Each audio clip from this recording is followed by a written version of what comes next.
ایک خواب آلودہ لڑکی۔ میں اس لڑکی سے کبھی نہیں ملا جسے میں جانتا ہوں۔ وہ ایک اچھی دوست ہے، وہ دن کے اجالے میں خواب دیکھتی ہے اور رات میں محبت بھری نظمیں لکھتی ہے اس شہزادے کے نام جو اس کی فرضی کہانیوں کا ایک کردار ہے۔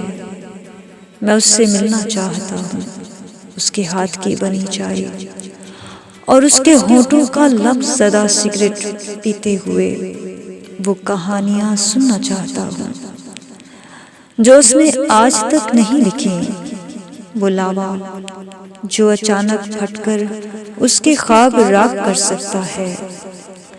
میں اس کے کہکہوں کے بعد والی خاموشی سننا چاہتا ہوں اور نظم کہنا چاہتا ہوں اس لڑکی کے لیے جو ایک فرضی زندگی جی رہی ہے، اس امید کے ساتھ کہ تعبیر اس کا بنیادی حق ہے، مگر وہ نہیں جانتی وہ ایک خواب آلودہ لڑکی ہے۔